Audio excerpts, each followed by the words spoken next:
So my name is Jorge Castañeda Ochoa. I am a PhD student in the doctorate for cultural and global criminology.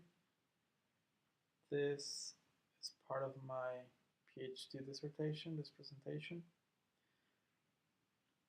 I am currently associated to the University of Kent and the University of Utrecht University in the Netherlands. And this project is funded by the European Commission through the Erasmus Mundus program. The presentation, the short talk that I will give today, this presentation is divided into 4 parts. First, I will discuss briefly the context of this project. I will then define a problem. I will touch upon the theoretical framework from which to analyze this problem. I will concentrate on the empirical findings, and finally I will draw some conclusions. Let's begin.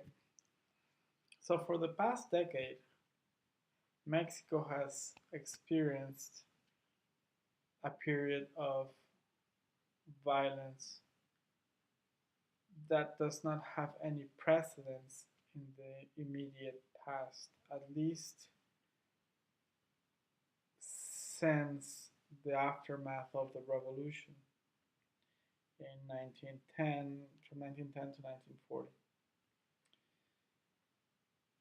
Since from 2006 until the present, the government has implemented a campaign, a military campaign, against organizations dedicated to drug smuggling from Mexico, through Mexico, into the United States. During these 10 years, there have been changes in the geographical location of the violence, as well as in the dynamic. But, for example, if we take into consideration the murder rate, this measure has been consistently above the levels that the country presented before 2006, at least in the immediate time before 2006. There have been approaches, attempts to try to understand the reason behind the persistent violence. One of the ways to try to explain this is through sociological positivism.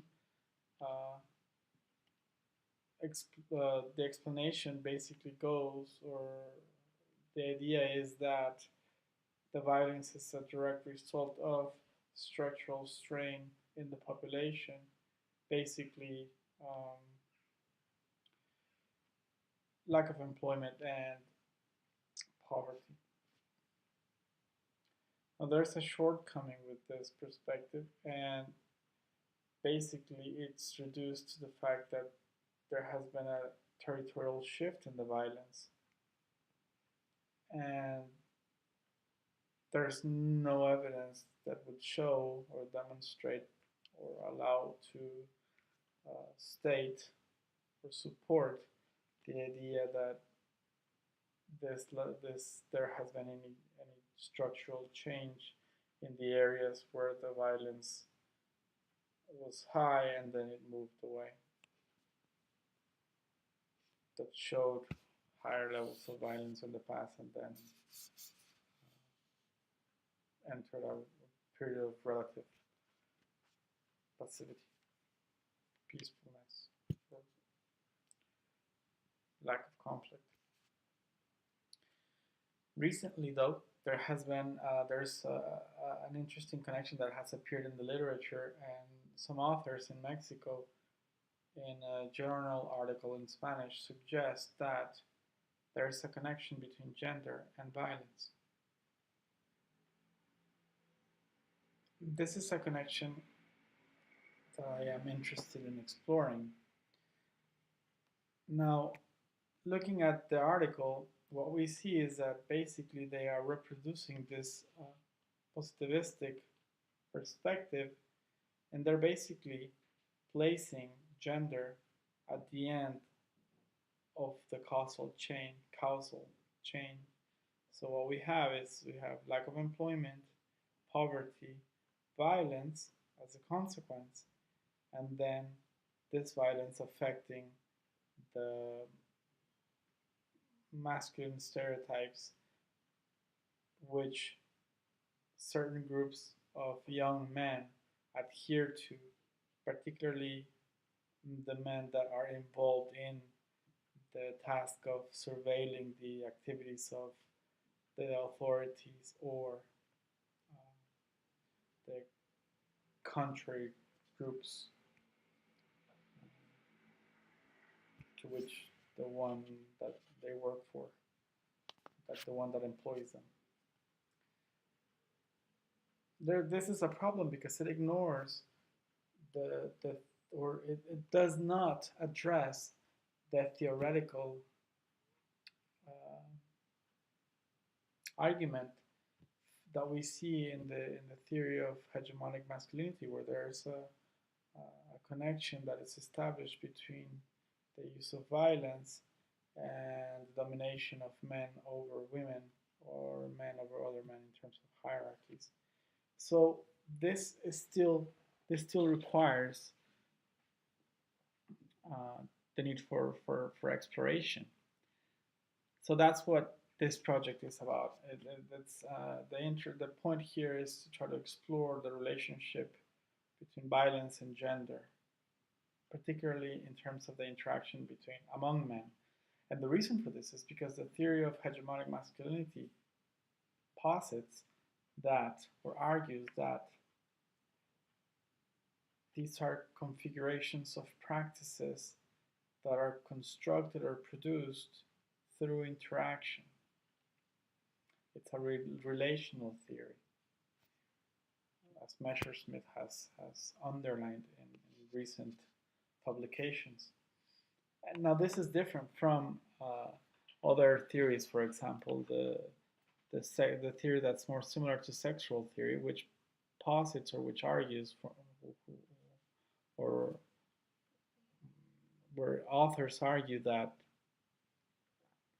there's a gender stereotype towards which men will try to conform their behavior. And the difference is that this is a theory that presents a universal stereotype, which rules out the possibility of variations, localized variations. And also it rules out the relational construction of gender. This is also different from another possibility, a theoretical perspective, which is the one proposed by Jefferson and Hall. These two authors argue that, similar to the framework that I just discussed, violence is a response to structural strain, and they use the notion of habitus from Bourdieu. So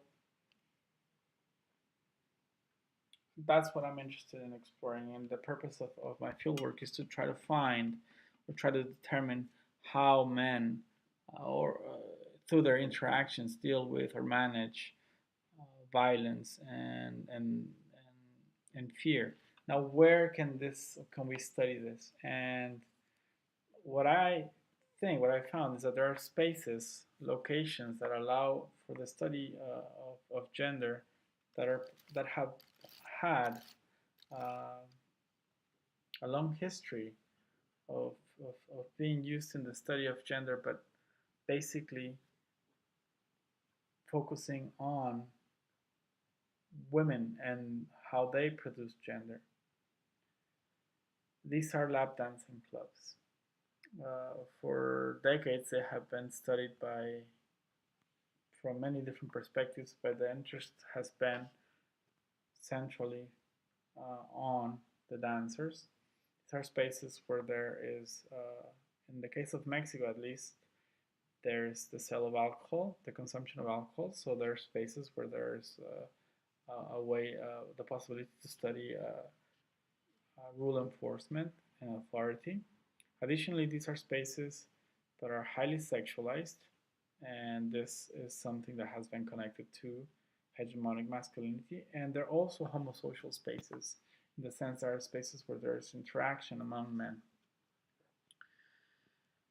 Now, there's a problem, though, and it is that these spaces, but this is also a potential because these spaces have also been targeted um, by groups connected to the organized crime and drug smuggling bans. And for example, in Mexico, there has been from 2006 to 2016, there have been at least 70 documented attacks that have some sort of connection or link to these bans. In the state of Nuevo León, where this study is located, there has been 29. So 29 out of the 70 attacks occurred in one state, in one city. And this city also is the location where there were two attacks. One where there were 22 people murdered, and another one where there were 9 murdered. So these spaces are known or associated in the local media, at least, as having some sort of connection to the organized crime bans. So what did I find? So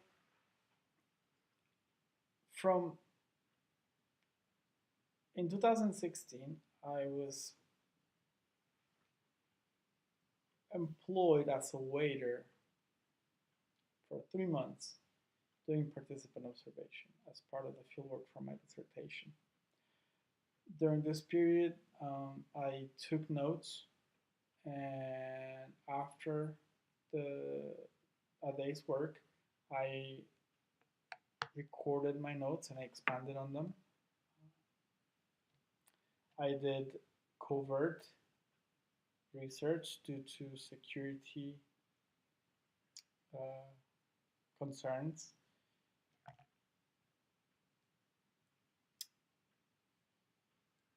And basically,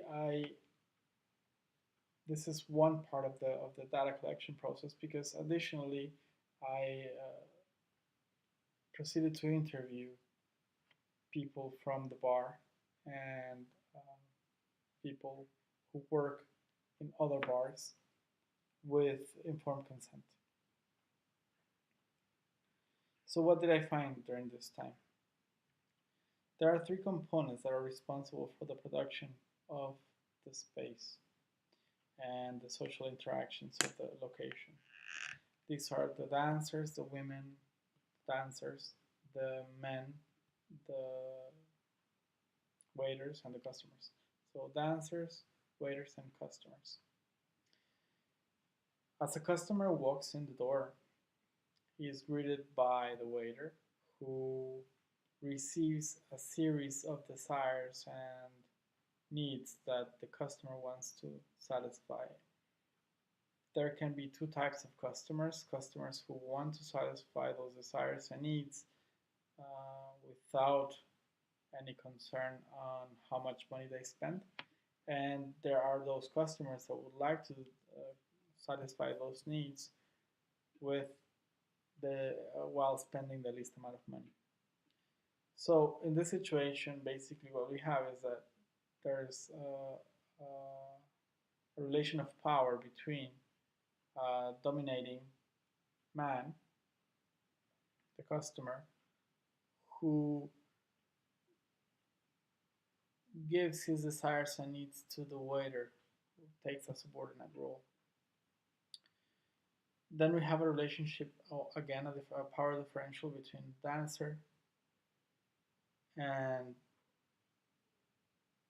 the waiter. The dancer can maximize her income through services in the private area, whereas the waiter will only maximize his income. Is the only way that he can maximize his income is if she stays with the waiter, with the customer, and drinks and interacts with the customer in the bar floor.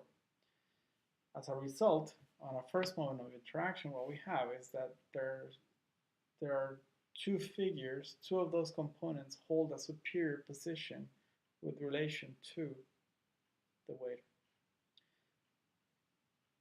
But this is at a first moment of interaction. Because there are two types of customers.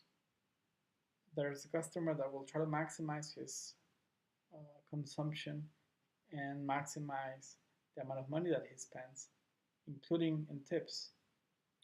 And there's also a customer that will try to maximize his consumption or maximize the satisfaction of his needs without spending as much money. The waiter can absorb or can take some of the behaviors from one of those types of customers in that continuum and begin to recode by employing those behaviors in relation with the other customers. So if this customer who's willing to pay and gives attention, he also starts to give attention to the customer that's not willing to pay in order to try to extract some tips. If this customer, the padrino, is a customer that is controlling, then the waiter also starts to interact in a controlling way, trying to define the experience that this other waiter will have. So in a sense, what he starts to do is he starts to construct or reposition himself in this power differential to the same, at least the same level as the padrino, and superior to the piojo. But additionally, because the waiter has inside knowledge regarding the services that each dancer is willing to perform. Additionally, the waiter knows what areas of the bar offer a relative security from within the bar.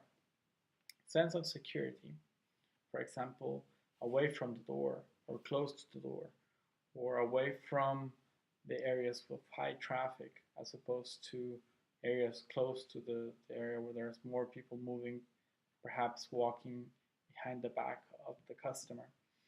He can start to again appropriate and recode his relationship with the padrino. With respect to the dancer, what we see is that the customer, the waiter is able to appropriate the relationship and invert it by using this new interaction that he's constructing with the customer and deciding whether or not to try to promote one dancer or the other. So then the waiter becomes the platform that promotes and can define whether a dancer will earn or not a high income. So in a second moment of interaction, what we see is that this waiter starts to construct with the resources available within the space, he starts to construct relationally a localized dominating masculinity. So what does this tell us, just to begin to close, what does this tell us regarding the theory of hegemonic masculinity and the expectations that we have? Well, first of all, it tells us that violence is not reduced to physical violence, and that these waiters are able to use aggression, particularly towards the customers that are not willing to spend as much money, the piojos. And they're able to use these types of direct violence, but not necessarily physical violence, in their favor, and in order to recode and reposition themselves. It also tells us that masculinity is not at the end of a causal chain, but instead is the means through which these men are able to reposition themselves within a local community, a local group of enclosed system of interaction. So, in other words, basically what we have is we have a framework that does not conform to the idea that there's that the idea presented by the positivistic, sociological positivistic perspective. Thank you.